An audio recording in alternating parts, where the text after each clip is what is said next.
안녕하십니까. 수능과 수시, 입시에 대한 모든 것 강의를 맡고 있는 수성교사들의 강의를 맡고 있는 기독교 교육 리더십 연구소의 이재영 연구원입니다. 만나서 반갑습니다. 네, 지금 벌써 6월이 되었는데요. 엊그제 얼마 전에 고등학생들이 모의고사를 쳤죠. 6월 모의평가인데요. 고3에게는 아주 중요한 시험이었고, 또 고1, 고2에게는 또 매우 중요한 시험과 성적을 받았을 텐데요. 이 부분에 대해서 잠깐만 짚고 지난번에 이어서 강의를 이어가도록 하겠습니다. 보통 6월 모의고사 이후에는 어떻게 공부를 대비해야 되냐면 6월 모의평가를 보고 이제 기말고사가 다가오죠. 이렇게 기말고사를 준비하고 그 다음에 방학 때 공부를 어떻게 할지를 이제 설정해야 됩니다. 그런데 이 방학 때 어떻게 공부해야 될지를 가늠하는 것이 바로 이 6월 모의평가라고 할 수 있습니다. 이에 대한 준비를 방학 때 어떻게 해야 될 건지 간략하게 소개하도록 하겠습니다. 먼저 상위권입니다. 상위권들은 보통 이제 1, 2, 3등급 정도를 얘기합니다. 1, 2, 3등급들의 상위권들은 이제 오답노트를 만들어야 됩니다. 그리고 이 오답노트 가운데 실수를 어떤 부분에서 내가 실수를 했는지 실수를 줄일 방법을 찾아보고요. 그 다음에 모르는 개념은 없을 거고 그 사고 과정을 살펴보는 연습을 해야 됩니다. 그리고 그러한 부분들에 있어서 심한 문제들 위주로 방학 때 준비를 하면 되겠습니다. 상위권 같은 경우에는 이제 실수 싸움이죠. 한 문제, 두 문제로 등급이 갈리고 성적이 갈리기 때문에 이 실수를 줄이는데 많은 노력을 해야 됩니다. 그리고 심한 문제 같은 경우, 수학 같은 경우, 또 이제 탐구 영역 같은 경우에 어려운 부분 한두 문제 가지고 이제 어려운 문제들이 나와 있는데 그러한 문제들 위주로 좀 연습을 하면 좋겠습니다. 방학 가운데는 진짜 최상위급들만 풀 수 있는 1등급을 위한 문제지 이런 것들을 위주로 공부를 하면 참 좋겠습니다. 그리고 중위권입니다. 중위권들은 이제 오답노트를 만들고 여기까지는 상위권들이랑 똑같고요. 틀린 문제의 개념과 이론에 대해서 다시 한번 점검하는 시간이 필요합니다. 그러니까 이제 개념과 이론에 대해서 분명히 중위권들은 모르는 부분이 있을 거예요. 그러니까 어떤 부분의 공식이 기억이 안 난다든지 아니면 어떠한 부분의 과정이 미숙하다든지 이런 것들을 꼼꼼히 살펴보면 좋겠습니다. 그리고 이런 개념과 이론에 대해서 살펴본 다음에 시간이 되면 심화 문제집도 같이 한번 보면 되겠습니다. 문제집 위주로 보되 이제 심화 문제집까지 한번 살펴보는 시간이 되면 좋겠고 탐구 같은 경우도 이제 부족한 개념을 다시 복습하고 그 다음에 그 문제집 위주로 많이 풀어보는 연습을 하면 참 좋습니다. 그리고 끝으로 하위권들 있죠. 중위권들은 이제 3등급부터 6등급, 5등급 정도가 되겠습니다. 그리고 하위권들은 이제 6등급 이하, 6, 7, 8, 9등급을 말합니다. 이 하위권들은 틀린 문제 중에서 개념과 이론을 먼저 살펴봐야 됩니다. 하위권들의 오답노트를 만드는 게 지금은 쉽지 않아요. 오답노트를 만들면 너무 많은 것을 만들기 때문에 오답노트를 만드는 것은 비추하고요. 틀린 문제들을 풀어보면서 거기에 필요한 개념들 그리고 세부 개념들까지 살펴보는 이론까지 공식 이런 것까지 살펴보는 시간을 마련하면 좋습니다. 그리고 개념 수업 위주로 살펴보고요. 그리고 이 개념 중에 내가 몰랐던 것들을 문제를 풀어보면서 점검하는 연습들이 필요합니다. 그래서 국어나 수학 같은 경우 좀 방법이 다른데요. 수학 같은 경우는 이제 일단 내가 2점, 3점짜리 문제는 틀리지 않겠다라는 마음으로 하위권들은 준비하시면 되겠고 국어 같은 경우에는 내가 잘하는 분야의 문학안에 뭐 시, 소설 이런 거 있죠. 그런 것 중에 잘하는 것 위주로 우선 보고 그런 것들을 우선 다 맞추는 연습을 하면 되겠습니다. 그리고 시간 관리는 나중에 생각하면서 먼저 문제와 개념을 살펴보는 것에 집중을 하면 되겠습니다. 이렇게 이제 방학을 하고 준비를 하고요. 그리고 이 방학 동안 방학차 6월 이후부터는 여러분들이 수시에 대해서도 좀 생각을 해봐야 됩니다. 수시의 전형들이 이제 막 발표되고 또 6월 평가 이후가 되면은 이제 수시에 대한 이제 입시 컨설팅들이 많이 진행되는데요. 이 수시에 대한 부분도 여러분들이 잘 염두에 두었다가 어떤 부분을 어떻게 필요한지 어떠한 전형을 넣는 게 유리한지 이 6월 평가서를 가지고 수시로 넣는 게 유리한지 아니면 정시로 가는 게 유리한지 아니면 두 군데 다 준비를 하는 게 유리한지 등등을 한번 점검해보고 또 정보를 수집하고 분석하면 참 좋습니다. 그리고 이러한 것들을 토대로 방학 동안을 잘 계획하면 참 좋을 것 같습니다. 아무쪼록 여러분 지금까지 모두 수고 많았고 고1, 고2, 고3들 좀 더 힘내서 열심히 또 남은 날들 열심히 최선을 다하기를 간절히 바랍니다. 앞으로 고3들은 수능까지 화이팅 하시기를 바랍니다. 네, 그리고 지난 시간에 이어서 강의를 계속 진행하도록 하겠습니다. 지난 시간에 이제 계속 얘기를 했는데 성적이 잘 나오는 것은 충실한 과정에 의한 결과라고 제가 설명을 했는데요. 말씀을 드렸는데요. 네, 성적이라는 것은 성적이 잘 나온 것이 아니라 과정이 좋았기 때문에 성적이 나온다라는 건데요. 이게 비슷한 어투로 들리지만 성적은 하나의 결과일 뿐이고 그 결과를 내기 위한 그 과정이 있어야 성적이 자연스럽게 따라온다라는 건데 이것을 잘 염두에 두면 참 좋겠습니다. 그래서 이제 그러면 이 결과가 나오는 이 좋은 결과는 어떠한 과정이 있었기에 이 결과가 나올까? 그런 의문에 대해서 이제 생각해보고 또 그런 부분에 대해서 파헤쳐보는 강의를 계속 진행하고 있었는데요. 그래서 지난번에 1탄 그 보이지 않는 과정 공부 결과 아래 보이지 않는 것들이라는 제목으로 1탄을 진행했고요. 오늘은 이제 2탄 다시 한번 좀 더 살펴보도록 하겠습니다. 지난번에 알려드렸는데 제가 책 하나 소개했었죠. 그 책이 1등은 당신처럼 공부하지 않았다라는 책인데요. 이 책은 1등 수능 만점자들을 대상으로 이제 표본조사, 설문조사, 심층조사를 했는데요. 이런 습관들을 보면서 공부 잘하는 사람들, 성적이 좋은 사람들의 특징이 뭘까를 분석한 책인데요. 이 책을 토대로 또 제가 가진 노하우들을 함께 분석하면서 이 강의를 진행하도록 하겠습니다. 제가 컨설팅 하면서 또 이렇게 만점자뿐만 아니라 또 하위권 학생들도 참 많이 만나보고 또 이제 도움을 줬는데요. 그런 부분들까지 잘 꼼꼼히 이제 강의를 하려고 하니까 여러분들이 잘 집중하고 또 도움이 되는 강의가 되면 좋겠습니다. 그리고 기회가 되시는 분은 이 책을 꼭 사서 한번 전체 풀 텍스트를 보는 것도 좋은 방법이니까 한번 고려해 보시길 바랍니다. 2탄 공부 결과 아래 보이지 않는 것들 2탄 시작하도록 하겠습니다. 2탄의 첫 번째는 어떤 거냐면 습관화입니다. 공부의 습관화. 이 습관화가 매우 중요하다라고 많은 사람들은 이야기를 하고 있습니다. 이 책에 저자는 이제 수능 만점자들을 살펴보면서 이 모든 것이 습관화되어 있는 것에 놀랬다고 했는데요.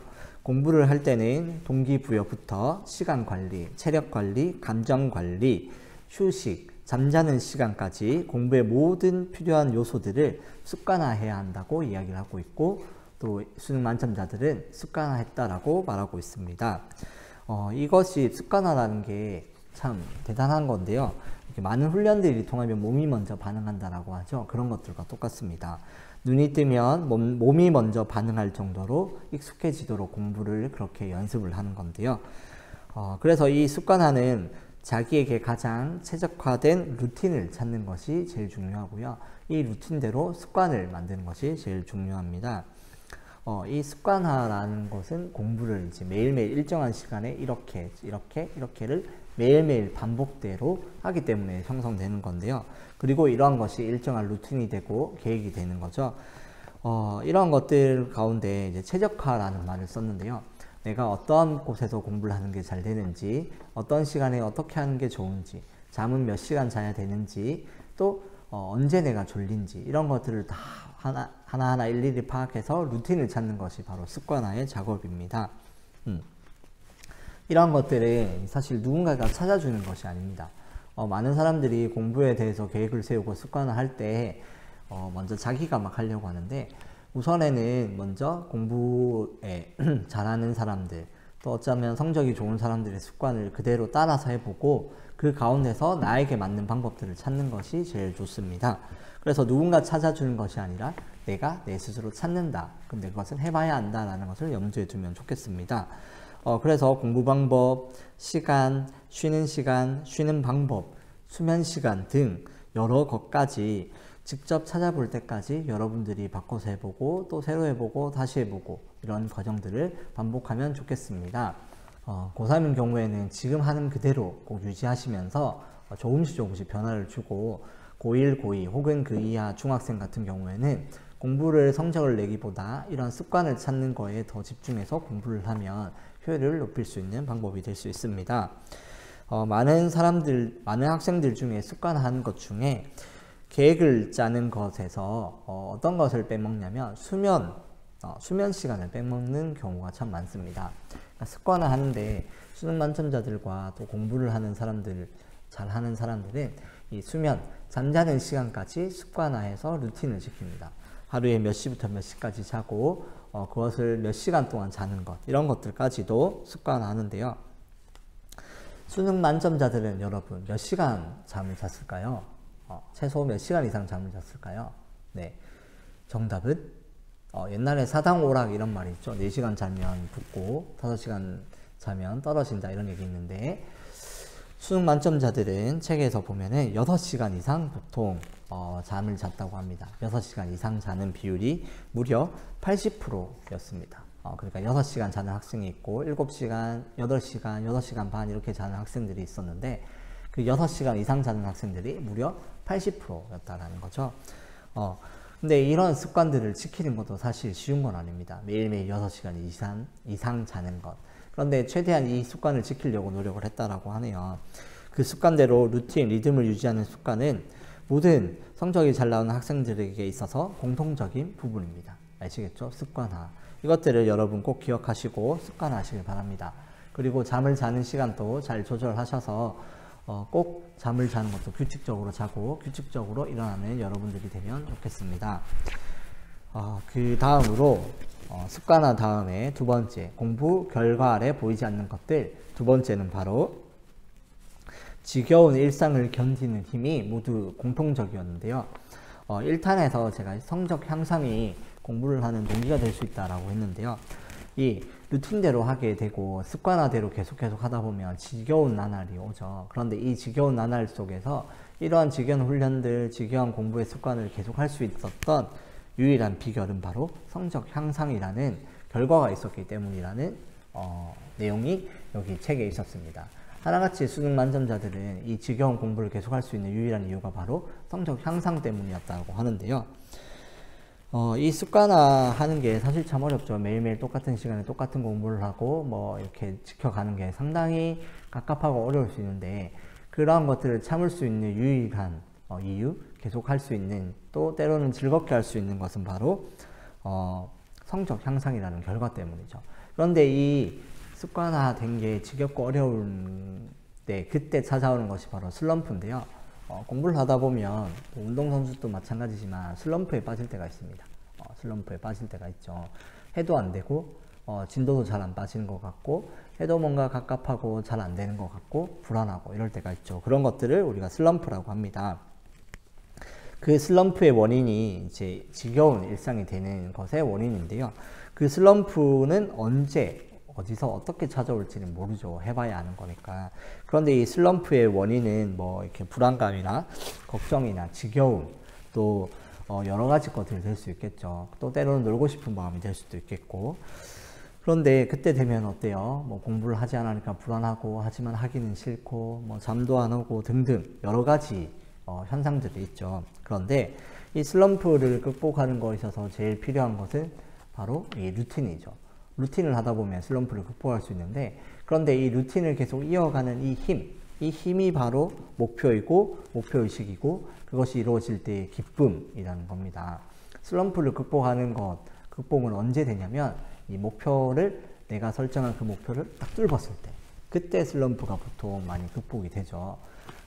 그것을 위해서 여러분들이 노력해야 되는 거고, 또 이렇게 이제 열심히 집중하는 거죠.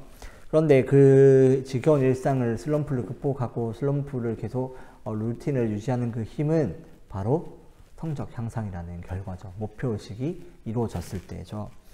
이 목표를 바라보며 성적을 향상시키는 그 성과, 그 결과, 그 기쁨이 바로 일상을 버틸 수 있는 힘, 루틴을 지킬 수 있는 힘, 슬럼프임에도 불구하고 계속해서 습관화할 수 있는 그 힘이라는 거죠. 수능 만점자들은 하나같이 이야기를 많이 해요. 이 지겨운 일상들 속에서 만약에 공부에 대해서 성과가 없고 해도 똑같고 안 되는 것만 계속됐다면 절대로 공부를 계속하지 못했을 거라는 인터뷰가 참 많이 있어요. 그런데 수능 만점을 받은 학생들 대부분은 이 공부를 계속할 수 있었던 이유가 성적이 계속 올랐기 때문이라는 대답을 하였습니다. 그 성적이 올라서 자신감도 오르고 그 성적으로 인해서 즐겁고 이 즐거움 때문에 또 계속하게 되고 이러한 선순환적인 과정들이 있었다라고 해요. 이런 것들 때문에 힘들지 않고 힘들어도 잘할 수 있었다라고 합니다. 그것이 슬럼프 극복이고 일상을 견디는 힘의 비밀이라고 볼 수 있습니다. 이 많은 사람들이 학부모님들도 그렇고 지난번에 이제 공부방 이야기도 했었는데 교회나 이런 곳에서 이 슬럼프에 빠지고 이게 일상대로 잘 루틴대로 하지 않은 이유가 뭐 휴식을 주지 않아서 뭐 이런 여러 가지 이유가 있는데요. 그것을 이제 해결하기 위해서 즐거운 분위기를 만들어주고 또 이제 공부에 대한 잔소리하라고 이럴 수 있는데 이 결과에 대한 성과에 대한 부분들을 확실하게 해주면 학생들은 슬럼프에 빠지지 않고 또 오히려 더 열심히 집중한다라는 겁니다. 이게 좀 다를 수 있는데요. 여러 가지 것 중에 가장 확실한 건 내가 할 수 있다라는 자신감과 기쁨입니다. 공부를 하지 못하는 또 공부를 시작하지 못하는 많은 학생들 또 포기하는 이유 중에 가장 큰 것은 나는 해도 안 돼. 야 이거 해서 귀찮고 짜증나고 야 이거 못하겠다 하는 건데요. 그런 학생들을 버틸 수 있고 잘할 수 있는 것은 바로 성과입니다. 되네. 할 수 있네 라는 자신감이죠. 그런 것들을 여러분들이 맛보게 해주면 자녀들이고 또 교회 학생들은 공부를 열심히 할 수 있다는 것 명심하시길 바랍니다. 그러한 과정이 있으면 공부를 하지 말라 해도 스스로 책상에 앉고 스스로 열심히 하고 스스로 밤새면서 공부를 합니다. 많은 학생들이 그렇게 했고요. 또 많은 수능 만점자들도 그렇게 했습니다. 그리고 제가 본 많은 학생들도 공부를 하지 않고 어떻게 이 애가 이렇게 바뀌었어요 라고 했을 때 가장 확실한 대답은 공부하는 즐거움을 알았기 때문입니다. 성과에 대한 즐거움을 알았기 때문입니다 라는 것을 제가 항상 말해주는데요. 그런 것이 공부를 할 수 있는 유일한 원동력이다 라는 것을 잘 기억하면 좋겠습니다. 그 다음 세 번째 한번 살펴보겠습니다. 공부, 그 결과 아래 보이지 않는 것들. 세 번째는 사교육에 관한 부분입니다. 여러분, 수능 만점자들과 또 여러 사람들은 또 입시 전문가들은 사교육을 어떻게 이야기를 할까요? 사교육을 해야 된다 말아야 된다. 근데 여러분 이것들을 떠나서 이 결과를 먼저 한번 살펴보도록 하겠습니다. 이 수능 만점자들은 사교육을 이용하지 않은 학생들은 없었습니다. 거의 없었습니다. 대부분 적절한 사교육을 이용하였습니다. 교과서로 학교에서만 공부하지 않고 학원과 인터넷 강의와 또 여러 가지 것들을 많이 이용했다라는 것이 인터뷰의 결과였습니다. 이게 많은 학부모님들이 오해하는 것 중 하나가 뭐냐면 어떤 애들은 학교만 다녀도 잘하는데 라는 겁니다. 그런데 수능 만점자들과 대부분의 잘하는 학생들은 적절한 수준의 사교육을 받았습니다. 그리고 때로는 이것을 더 적극적으로 활용했다라고도 볼 수 있는데요. 제가 만난 학생들도 아까 앞에 언급했듯이 사교육을 활용하는 학생들이 대부분이었습니다. 그러니까 학교 교육뿐만 아니라 다른 것들을 다 이렇게 하고 있었다라는 거죠. 그리고 사교육을 활용하지 않는 학생들도 있었는데요. 그런 학생들은 대부분 자립형 사립고등학교거나 아니면 특목고였는데요. 그 학생들이 이런 사교육들을 이용하지 않는 이유는 저녁이나 밤에도 학교에서 선생님들이 학원 선생님처럼 다 가르쳐주고 또 질문에 대답도 해주는 그런 분들이 계셨기 때문이라고 학생들은 이야기를 많이 했습니다. 그러니까 이렇게 사교육을 아예 하지 않아도 된다라고 생각하지 마시고 사교육을 적절히 활용해야 된다라고 생각하면 참 좋겠습니다. 내신은 사실 사교육이 없어도 가능합니다. 왜냐하면 출제자가 학교 선생님이고 또 범위가 교과서 범위 안에서 출제되기 때문입니다. 하지만 수능은 다릅니다. 교과서가 개념 공부에는 도움이 되지만 수능은 다양한 유형과 또 다양한 복합적인 사고력을 요하는 문제들이 많이 있는데요. 이런 부분에서는 해결을 위해서는 문제 분석하고 풀이하는 등의 경험들이 필요합니다. 그렇기 때문에 사교육을 이용을 하게 되는데요.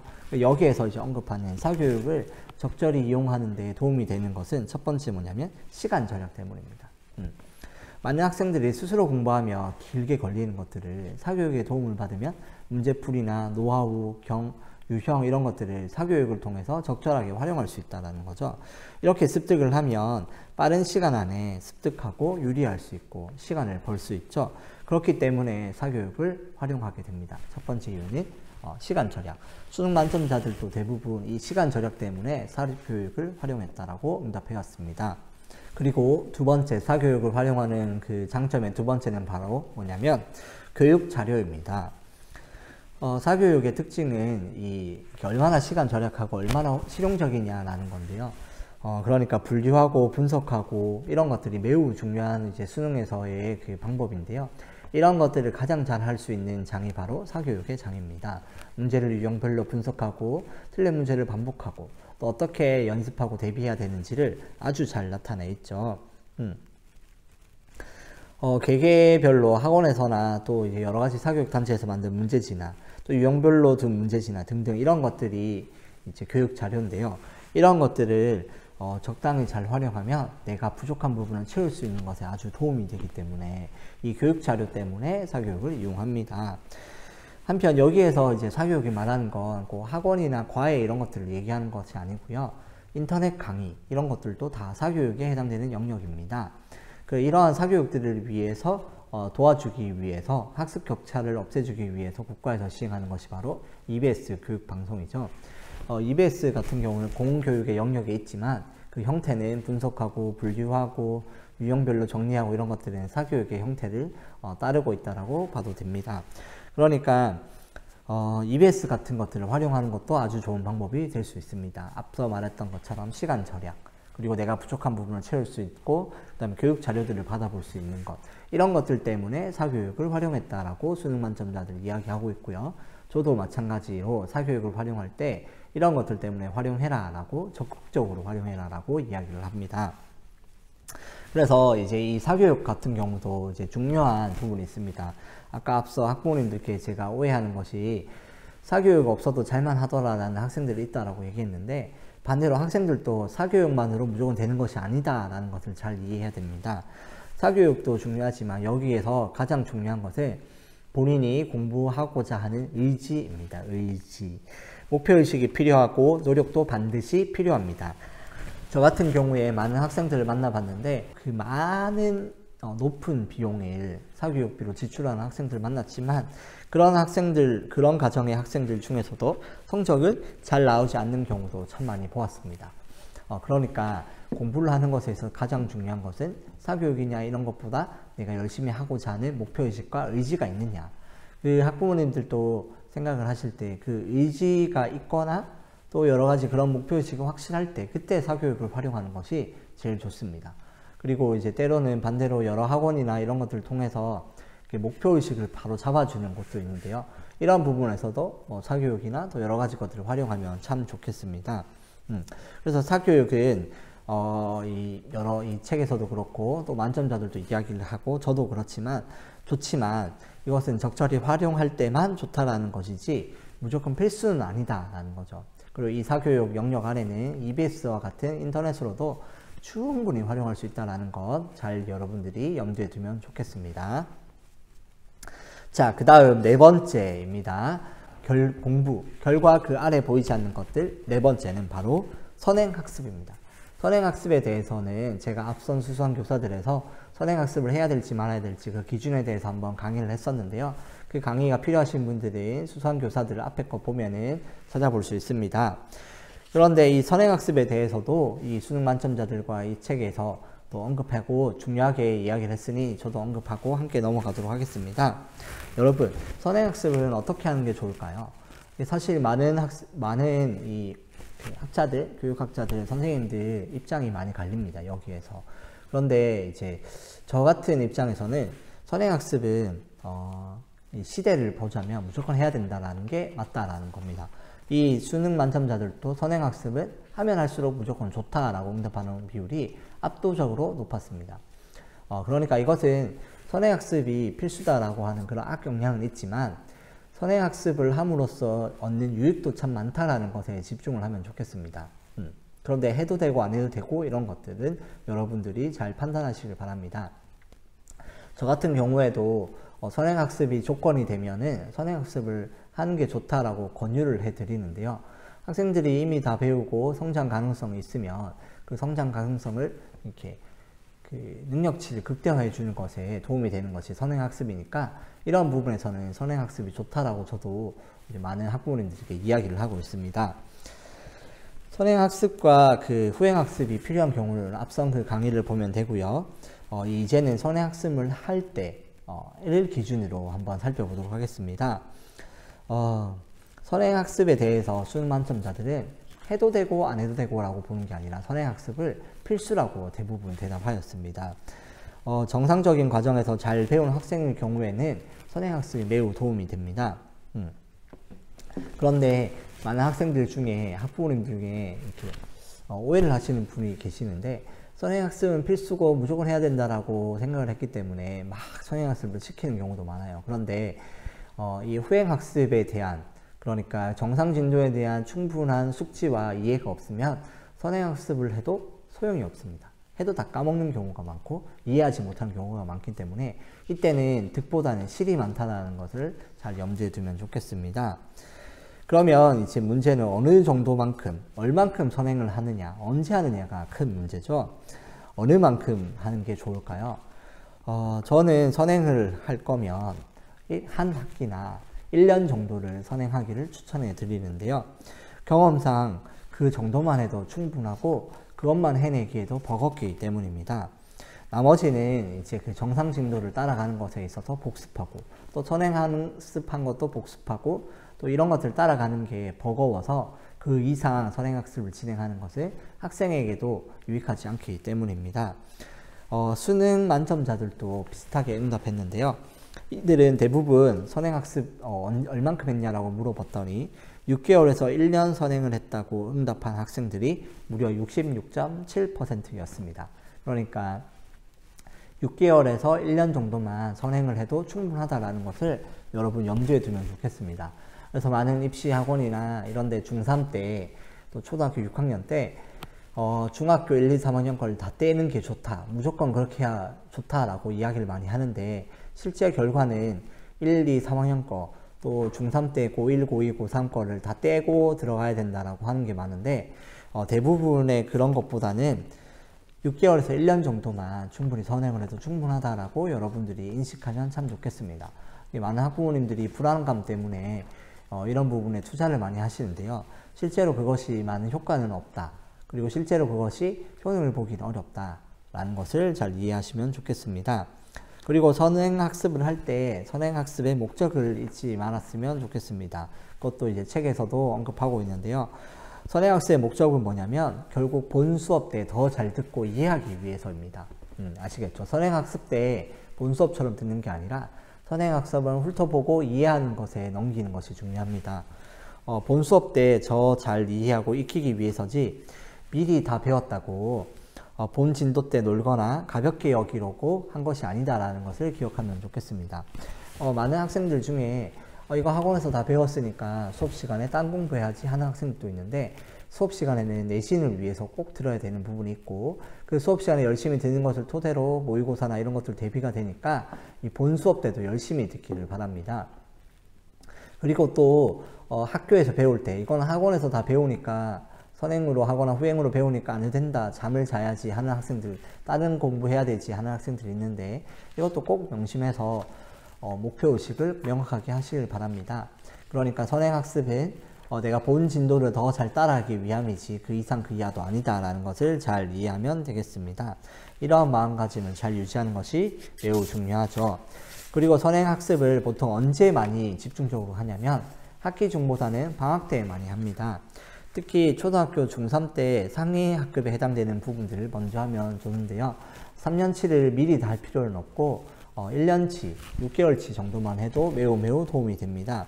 그리고 그렇게 이제 한 학기 혹은 1년을 추천해 드리고요. 그리고 그렇게 선행학습을 하고 학기가 시작될 때는 수업에 집중을 하면서 다시 한번 이해를 하고 심화 문제를 집중하는 것이 내신과 모의고사, 수능에도 도움이 된다는 것 여러분들이 아시길 바랍니다. 그리고 또 방학 때 다 했으니까 학기 중에 또 선행학습으로 또 그 다음 거 나가고 이런 경우 많은데요.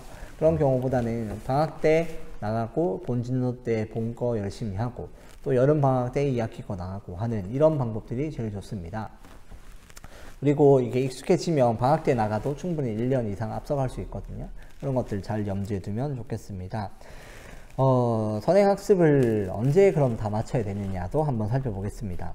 수능을 준비하는 학생들은 늦어도 수능 이 만점자들도 이야기를 하는데요. 고2까지는 모든 진도를 다 마치는 것이 좋다라고 이야기를 하고 있습니다. 진도를 미리 끝내두면 참 좋습니다. 탐구 영역도 마찬가지고 수학과 여러가지 진도를 끝낼 수 있는 부분들은 고2까지 다 마치기를 수능 만점자들은 이야기를 하고요. 저도 그렇게 생각을 합니다. 고3 때 뭔가를 배우고 할 때는 사실 불가능한 건 아니지만 상위권 대학에 가기 위해서 고3 때 시작을 한다면 거의가 불가능하다라고 이야기를 많이 하고 늦었다라고 이야기를 합니다. 최선을 다할 수는 있지만 가능성이 희박하다라는 이야기죠. 그러니까 이걸 본 학생들 중에 내가 진짜 상위권 대학이나 상위권을 목표로 공부를 하겠다 하면 최소한 고1, 늦어도 고1 겨울방학 때는 무조건 공부를 시작해야 가능성이 있다라는 것을 염두에 두면 좋겠습니다. 그래서 수학과 탐구 영역의 진도 같은 경우는 고2 겨울방학, 그러니까 고3이 되기 전에 이미 다 끝내놓는 것이 무조건 도움이 됩니다. 고3 때는 또 고3에 해야 될 영역들이 있기 때문에 그렇습니다. 고3 1년 정도는 이제 이 배운 것을 익히고 또 수능 대비를 해야 되는 시기이기 때문에 그렇습니다. 이렇게 이제 선행학습을 하는 것이 보통 이제 학원과 입시 여러 가지 컨설팅을 해주는 데서 추천하는 방법이고 또 이러한 방법들로 수능 만점자들은 공부를 했습니다. 이런 것들을 통해서 너무 부정적으로 생각하지 마시고 긍정적인 것들은 잘 받아들여서 입시에 도움이 되면 참 좋겠습니다. 이 경우는 반드시 꼭 기억해야 되는 게 정상 진도에도 부족함이 없는 학생들일 경우에만 아주 유익한 것이라는 것을 기억하고 만약에 정상 진도가 어렵고 후행 진도를 해야 되는 학생들은 선행학습이 오히려 독이 된다는 것을 잘 기억하면 좋겠습니다. 자, 그리고 5번째입니다. 공부, 그 결과 아래 보이지 않는 것들 5번째. 그것은 자습입니다. 키워드는 자습. 여러분, 자습과 학교 수업과 학원 그리고 인강 이런 것들 중에 수능 만점자들 그리고 공부를 하는 선생님들 또 모든 사람들이 강조하는 것이 어떤 것일까요? 그것은 바로 자습입니다. 수능 만점자들과 그렇고 여러 학생들 경우에 공부의 가장 완성은 바로 자습이라고 하는데요. 자습은 자기 주도 학습의 줄임말이죠. 스스로 학습하는 것을 바로 자습이라고 말을 합니다. 이 자습이 매우 중요합니다. 이 공부라는 건 제가 익히 맨날 이 강의할 때 이야기를 많이 했는데요. 학습이고 배우고 익힌다라고 했죠. 이 배우는 것에 집중하고 그런데 공부는 이 방점이 강조점이 어디에 찍혀 있냐면 배우는 것도 중요하지만 익히는 것에 더 큰 집중이 필요합니다. 그러니까 배우는 것뿐만 아니라 사실은 익히는 것에 열심히 시간을 투자해야 성적이 나온다는 겁니다. 수능 만점자들은 이것에 대해서 너무 잘 알았는데요. 그래서 이 배우고 익히는 스스로 하는 이 시간에 가장 많은 시간을 투자했다라고 언급하고 있습니다. 여러분, 수업을 듣는 것도 중요하지만 그것보다 더 중요한 것은 바로 자습입니다.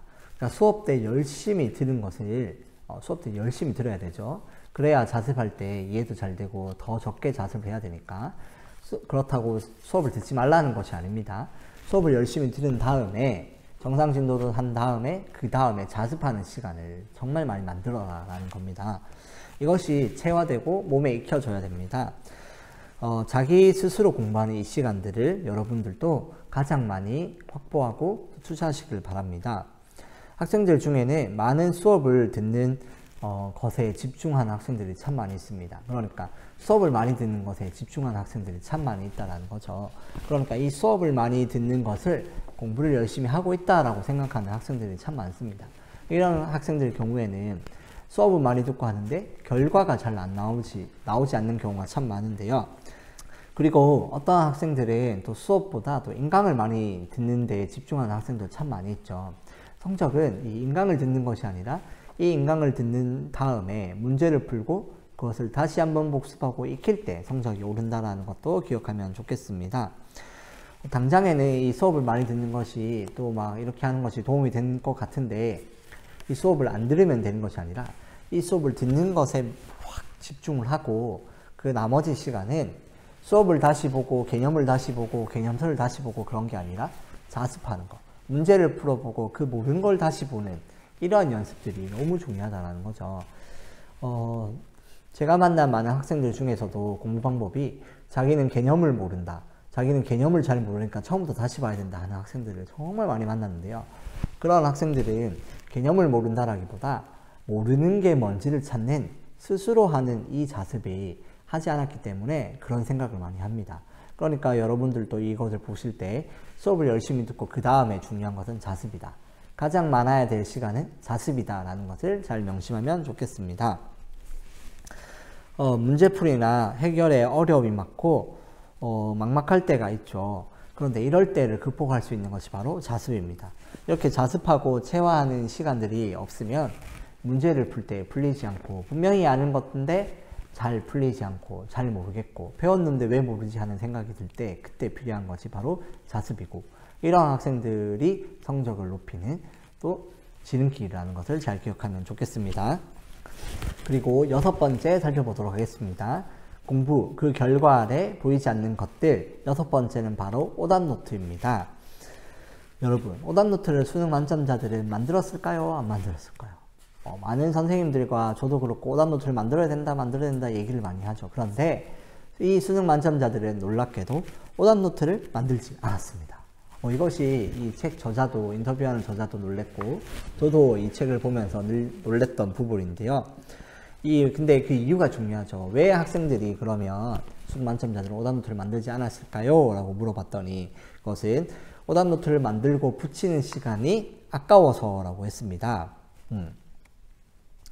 이것이 이제 되게 놀라운 시각이었죠. 그리고 이 인터뷰한 책의 저자도 놀라운 시각이었습니다.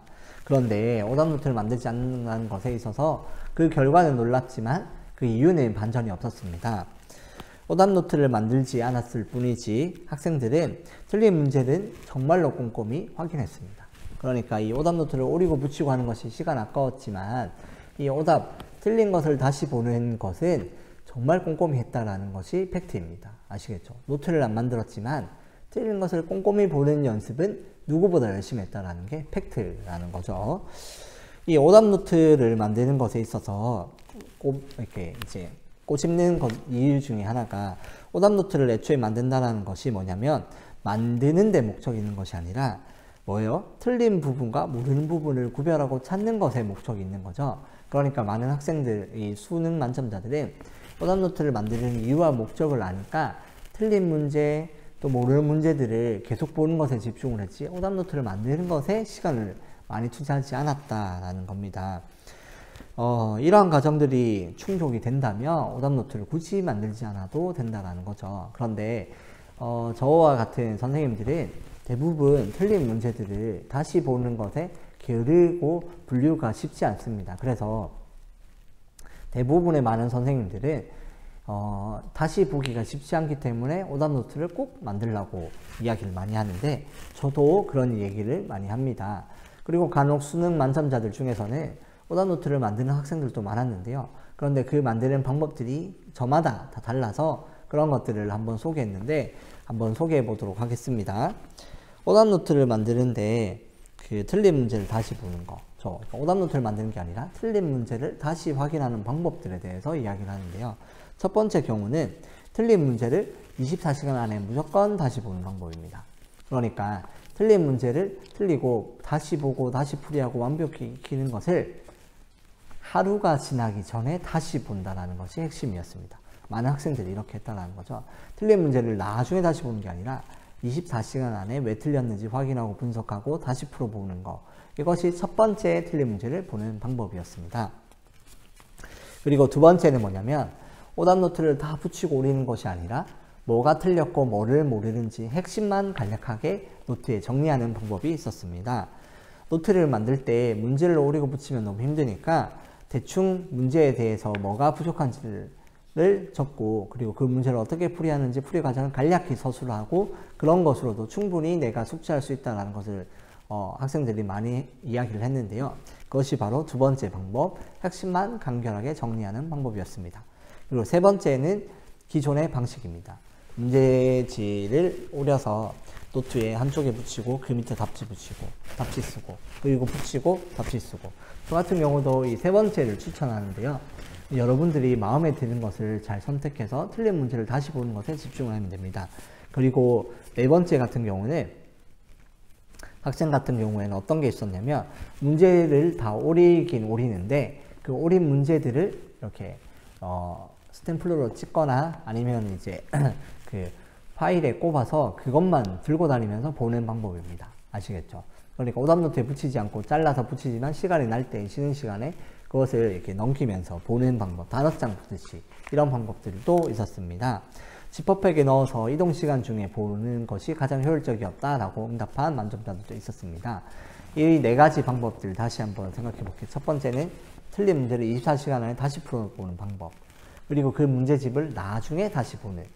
근데 24시간 안에 보는 것이 핵심이었습니다. 이 1번 방법이 있었고요. 2번 방법은 뭐예요?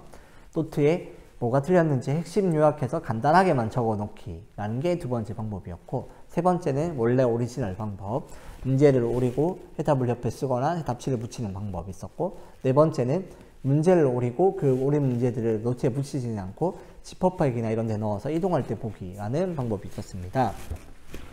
이 틀린 부분을 한 번만 보는 것이 아니라 반복이 필수입니다. 틀린 문제를 이해하고 같은 실수를 반복하지 않고 성적을 높이는 방법인데요.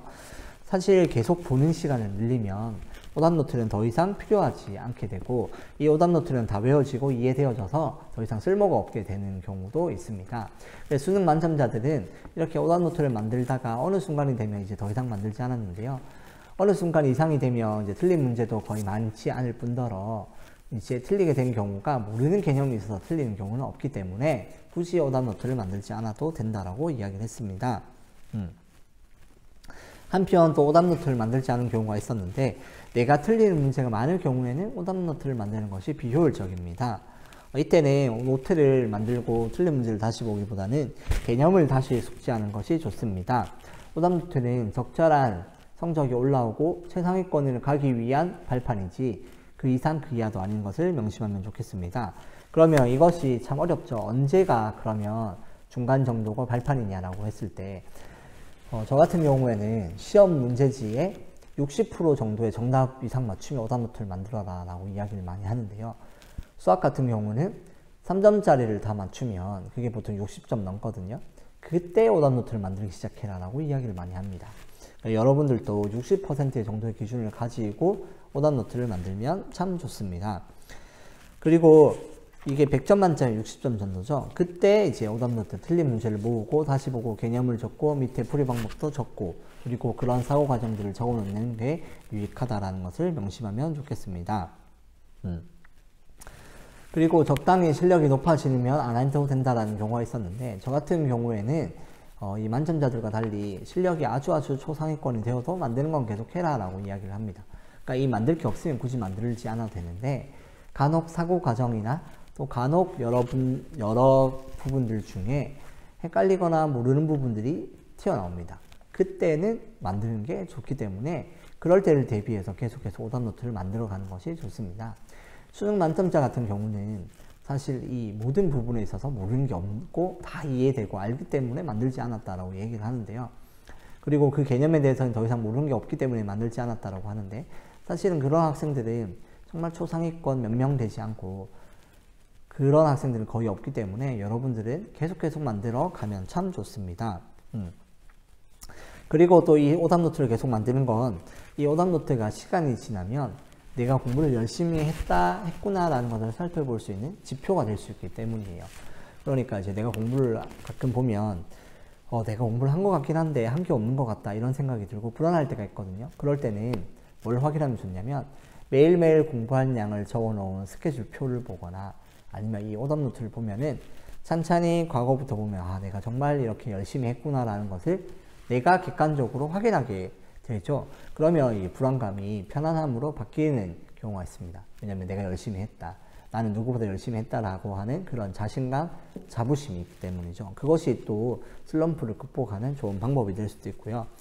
그리고 또 이게 수능 때 볼 게 많이 없죠. 그럴 때 이 오답노트를 들고 가면 참 좋습니다. 틀린 문제들만 다 모아놨기 때문에 마지막 점검을 할 수도 있고요. 수능 때 또 여러 사람들 대화하고 국어 다음에 이제 수학을 쳐야 되는데, 그때 이 오답노트를 보면 국어를 시험 치기 전에 국어 오답노트를 보면은 이제 그 머릿속이 이제 국어를 치기 위한 그 뇌가 이렇게 배열이 되고요. 수학을 칠 때 수학 오답노트를 보면 수학적 사고를 하기에 적합한 뇌로 이렇게 변화를 준다라고 해요. 그렇기 때문에 그 전에 시험 치기 전 그 쉬는 시간에 그 시험에 해당되는 오답노트를 보는 것이 아주 효과적입니다. 어떤 학생들이 문제를 들고 가기도 한다고 해요. 한 문제를 들고 가서 국어 전에는 국어 문제를 한번 풀어보고 수학 문제를 풀 때는 수학 시험에는 수학 문제를 풀어보고 이런 경우 있다고 하는데, 그런 것들에 도움이 되는 게 오답노트니까 여러분들이 잘 생각하면 좋겠습니다. 그리고 6번째입니다. 그리고 일곱 번째죠. 마지막입니다. 마지막 끝으로 공부에 쉬운 길이 있다 없다입니다. 여러분, 공부에 쉬운 길이 있을까요 없을까요? 그런데 수능 만점자들은 100% 다 없다라고 이야기를 했습니다. 공부는 노력이다. 공부에 쉬운 길은 없습니다. 그리고 공부에 가장 쉬운 길은 내가 열심히 하는 것밖에 없습니다. 내가 방법을 찾고 내가 노력을 해서 집중력을 기르고 이해가 잘 되게 하는 것, 그리고 스스로 익히는 것, 이것이 이러한 과정이 결국 공부를 잘 하게 되었다라고 하는 이야기를 많이 했습니다. 그러니까 노력 없이 이루어지는 것이 없다라는 거죠. 제가 학생들을 많이 만나는데 하나님 믿는 그리스도인, 그러니까 교회 다니는 청소년들도 많이 만나요. 그런데 그 학생들에게 꼭 해주고 싶은 이야기가 있는데 바로 이런 얘기입니다. 공부에는 왕도가 없다. 그러니까 공부에는 쉬운 길이 없다라는 거죠. 성경의 진리도 마찬가지입니다. 하나님께서는 성실하고 꾸준하고 충성된 사람들을 찾지, 갑자기 낙하산처럼 찾기보다 그러한 성품과 그러한 기질로 열심히 살아오는 자들에게 축복과 은혜가 있었고 뿌린 대로 거둔다라는 말이 성립이 되는 것처럼 공부에 대해서도 마찬가지입니다. 이 세상을 하나님께서 그렇게 만드셨기 때문에 정직하게 열심히 해서 정직하게 성적을 받도록 노력해라, 이런 얘기를 저는 학생들에게 많이 해줍니다. 요행으로 해서 대학 가거나 요행으로 해서 성공하려고 꿈꾸지 마라. 그런 것들은 결국 한계가 있다. 너가 열심히 한다면 결과는 따라오게 돼 있다. 그것은 언젠가 두고를 나타낼 것이다. 이런 얘기를 참 많이 하는데요. 이 수능 만점자들도 또 이 책의 저자들도 동일하게 이야기를 하고 있습니다. 좋은 학원, 좋은 교재, 강의, 또 좋은 수업, 친구, 이런 것 여러 가지 등등은 도움이 될 수는 있지만 결국 이 모든 것들이 플러스 알파로 효과가 나오려면 그것은 바로 내가 열심히 하는 수밖에 없다라는 결론입니다. 즉, 내가 책상에 앉아서 있는 시간들, 스스로 자습하는 시간들, 그리고 문제와 씨름하여 이겨내고 풀어내는 그러한 시간들이 쌓이면 쌓일수록 공부는 쉬워지고 공부는 친근해진다는 겁니다. 그러한 습관화가 되고 그런 것들에 대해서 익숙해지고 그렇게 해서 성과를 받다 보면 그러면 공부는 쉬워집니다. 이것이 유일한 공부의 지름길입니다. 많은 학생들이 공부를 하다 보면 이 방법을 찾는 당장 성적을 위해서 공부를 해야 된다라고 마음이 급한 친구들이 참 많아요.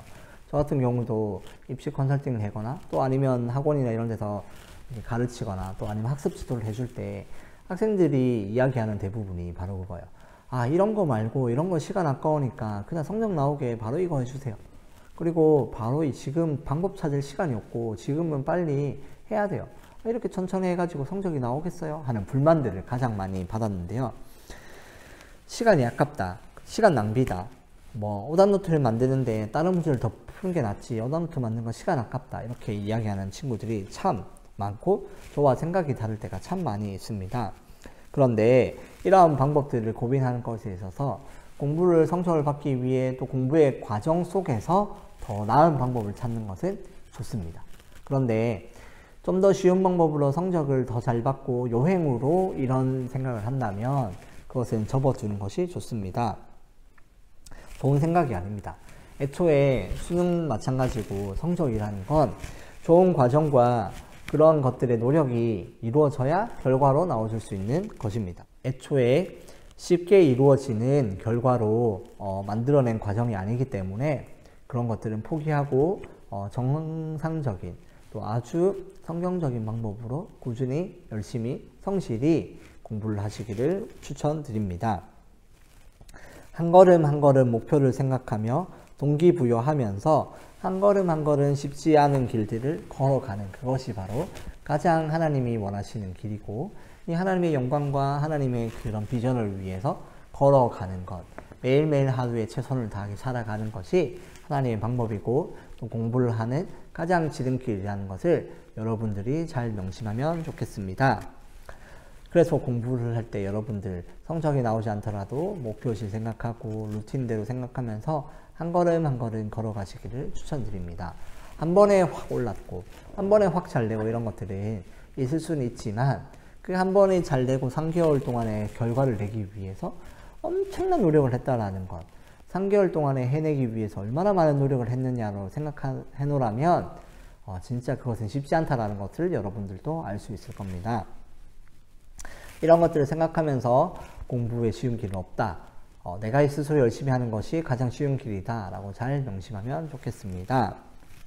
이상 이제 지난 시간부터 이제 공부, 결과, 성적이 잘 나오는 그 과정, 그러니까 공부 결과에 보이지 않는 것들에 대해서 톡톡 살펴보았는데요. 여러분, 이런 것들을 잘 보시면서 공부를 잘하는 학생들의 결과를 볼 수 있죠. 그런데 많은 학생들은 이런 이야기를 많이 해요. 저 학생은 머리가 좋아서 그렇다. 저 학생은 똑똑해서 그렇다. 저 학생은 사교육과 또 좋은 학원을 다녀서 그렇다. 이런 이야기를 많이 하는데요. 그런 것들이 도움을 줄 수는 있는데 가장 노력을 많이 하는 학생 중에 한 명도 가장 우수한 학생이라는 것을 잘 명심하면 좋겠습니다.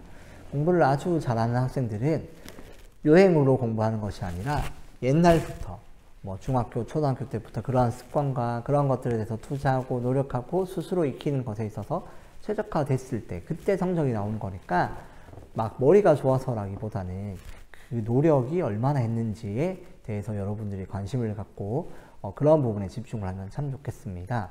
그러니까 여러분들도 공부를 하실 때 학생들 가운데 탓하는 경우도 있어요. 우리 집은 가난해서, 나는 사교육을 받을 수가 없어서, 나를 봐주는 사람이 없어서, 나는 스스로 해야 돼서, 이런 부분이 있는데 사교육 같은 경우는 어때요? 아까 EBS를 활용할 수 있겠죠. 또 학교 선생님들도 충분히 가질 수 있고 이렇게 활용할 수 있는 부분들이 있어요. 그런 부분 속에서 잘 보고 그러한 나머지 것들은 도움을 주는 것이 주가 아니다라는 것, 그러니까 주 이유가 아니다라는 것을 깨닫고 내가 스스로 하는 것에 한 발 한 발 가면은 오히려 그러한 역경과 어려움이 있는 것을 극복해냈을 때 그것이 나에게 더 큰 자산이 되어 돌아오는 것을 기억하고 열심히 꾸준히 최선을 다하며 그 길을 공부의 길을 걸어가면 좋겠습니다. 특별히 어렵고 힘든 친구들일수록 그러한 역경과 과정이 어렵지만 그 과정을 통과했을 때 그 목표를 달성했을 때 기쁨도 더 크고 나에게 얻는 이득도 더 크다라는 것이기 때문에 여러분들에게도 손해보는 일이 아니다라는 것을 기억하면 좋겠습니다. 이 공부와 수시와 또 수능에 대해서 여러 가지 궁금한 점도 많고 또 상담할 것들이 많이 있을 텐데요. 그러한 학생들은 수수한 교사들 또 이재영 연구원에게 에듀파이어에 남겨주시면 되겠고, 그 다음에 기독교 교육 리더십 연구소 카카오톡 플러스 채널이나 또 홈페이지에 남겨주시면 또 언제 강의를 가든 또 이제 학습 상담을 해주는 등의 것들을 이제 도움을 드리도록 하도록 하겠습니다. 최근에도 많은 문의가 오는데요. 그 가운데 정말로 하나님께서 기뻐하시는 방법대로 꾸준하고 성실하게 이런 과정들을 이룩하면 좋겠고 그 안에서 은혜 누리고 하나님께 준비되어 가는 우리 청소년들 되기를 간절히 소망합니다. 이상 수상 교사들의 강의를 마치도록 하겠습니다. 감사합니다.